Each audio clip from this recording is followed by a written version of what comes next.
Olá, seja bem-vindo! Hoje é sábado, 12 de fevereiro de 2022. Você acompanha agora as notícias da região e do mundo. Confira na edição de hoje. Conversamos com o Dr. Frederico, diretor responsável do Banco de Sangue.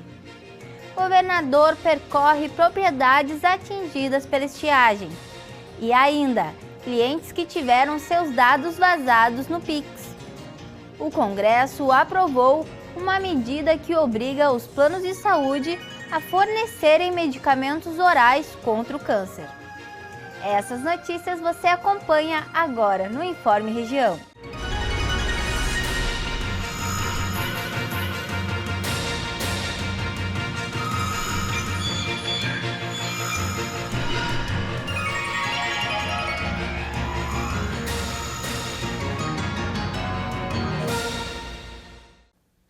Dr. Frederico, diretor responsável do Banco de Sangue, conversou com a gente sobre a doação de sangue e esclareceu algumas dúvidas frequentes durante o período da pandemia. O Banco de Sangue do Hospital Coração do Rio Grande fica no endereço Avenida Presidente Vargas, 334. O diretor e responsável técnico do Banco de Sangue, Dr. Frederico, falou sobre os requisitos básicos para ser um doador. Os requisitos básicos que o indivíduo tem a idade entre 18 e 69 anos e condições perfeitas de saúde, né, que vão ser analisadas quando da triagem que é feita na hora da doação. Ele também esclareceu uma das dúvidas frequentes durante a pandemia: se as pessoas que contraíram o coronavírus podem doar sangue. Podem, esperando do prazo de 10 dias e sem sintomas, recuperado clinicamente, pode se apresentar. Dr. Frederico alertou sobre a necessidade da doação do tipo sanguíneo O negativo. Nós lutamos sempre para manter estoque. É claro que nesse momento de grande apreensão, né, que as pessoas se sentem diretamente fragilizadas pela pandemia, a tendência é diminuir. Nós mantemos permanentemente os nossos estoques e por vezes eles caem. Agora mesmo nós estamos com uma deficiência no que diz respeito a um tipo de sangue, que é o sangue negativo, o sangue O negativo. Estamos até fazendo campanha para buscar mais doadores. Nós estamos aplicando o sistema prévio de marcação, então tem um agendamento. Então vai ser marcado o dia e a hora da doação. Nós atendemos das 8 às 11, depois das 2 às 5. E tendo o cuidado de atender 6 doadores por hora, para evitar aglomerações. As recomendações para a doação de sangue é ter idade entre 18 e 69 anos, pesar mais de 50 quilos e o intervalo entre as doações deve ser de 60 dias para os homens e 90 dias para as mulheres. É recomendado doar no máximo 4 vezes por ano, caso sejam homens, e 3 vezes no caso das mulheres. O governador Eduardo Leite esteve em propriedades rurais afetadas pela estiagem essa semana. Confira agora. Nessa semana, o governador Eduardo Leite esteve em propriedades rurais afetadas pela estiagem, acompanhado da secretária da Agricultura, Pecuária e Desenvolvimento Rural, Silvana Covatti, conversou com produtores que tiveram perdas em suas safras e buscam alternativas para garantir a produção. Tupanceretã, um dos municípios gaúchos com emergência decretada, homologada pelo Estado e reconhecida pela União por conta da estiagem, é o maior produtor de soja do Rio Grande do Sul, na safra de 2020 e 2021.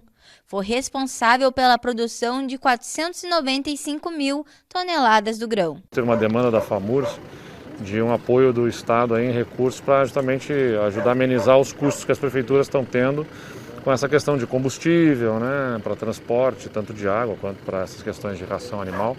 Então a gente deve anunciar também alguma coisa aí de um apoio aos municípios para ajudar no custo que estão tendo nessas operações aí de transporte também, né?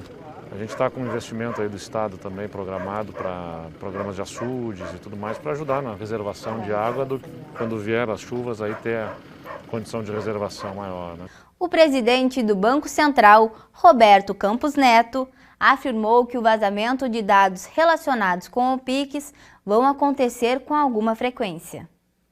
Campos Neto ressaltou que as ocorrências registradas são de vazamento de dados sem tanta relevância e já disponíveis em ferramentas de pesquisa, como nome, CPF e telefone celular de clientes de bancos. Na semana passada, o Banco Central informou o terceiro vazamento de informações ligadas ao Pix. De acordo com o BC, dados cadastrais vinculados a cerca de 2.100 chaves Pix de clientes da Logbank foram vazados. Antes, clientes da Acesso e do Banco do Estado de Sergipe também tiveram informações expostas. Ele disse, ainda, que o Banco Central tem comunicado todos os vazamentos identificados, ao contrário de padrões adotados por outros países. O Congresso aprovou a medida provisória que obriga os planos de saúde a fornecerem de graça aos clientes os remédios orais contra o câncer. Esses medicamentos são menos agressivos aos pacientes e podem ser administrados em casa.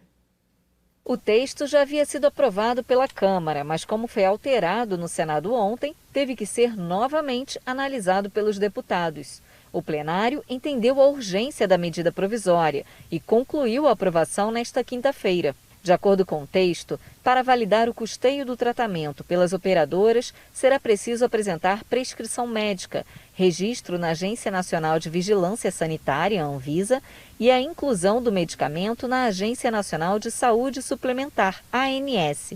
A medida provisória fixa prazo de 120 dias para que a ANS avalie a incorporação de medicamentos. Até o último momento, essa discussão que fizemos para que pudéssemos chegar ao texto que era possível, inclusive discutido com a Câmara dos Deputados, haja vista que nós temos um prazo, né?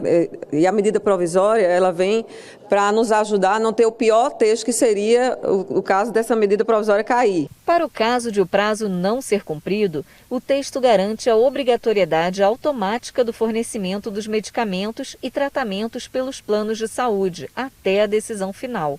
E mesmo se a decisão for desfavorável, será garantida a continuidade do tratamento ou do uso do medicamento, custeada pelo plano. De acordo com a medida, os medicamentos orais contra o câncer devem ser fornecidos ao paciente ou a seu representante legal em até 10 dias após a prescrição médica. O fornecimento por meio de rede própria, credenciada, contratada ou referenciada poderá ser fracionado por ciclos de tratamento. Será obrigatório comprovar que o paciente ou seu representante legal recebeu as devidas orientações sobre o uso, conservação e o eventual descarte do medicamento. Se adequar o orçamento à saúde à realidade do que o país precisa. E quem melhor, senão a Agência Nacional de Saúde, para determinar se o medicamento deve ou não fazer parte. É muito melhor para nós brasileiros termos uma ANS, ainda que deficiente, não trabalhando na rapidez que gostaríamos, fazendo o controle desses medicamentos e do orçamento que nós temos disponível, do que o mercado. Porque se depender dessas indústrias farmacêuticas, elas vão querer tirar bilhões. Com a conclusão da votação dos deputados nesta quinta-feira, a medida provisória segue agora para a sanção do presidente Bolsonaro. Mas para virar lei, a MP precisa ser aprovada pelo Congresso Nacional em até 120 dias. E com essas informações, encerramos o Informe Região desse sábado. Para você continuar com a gente, siga o nosso Instagram, @TVFarolRS. A todos vocês, um bom fim de semana.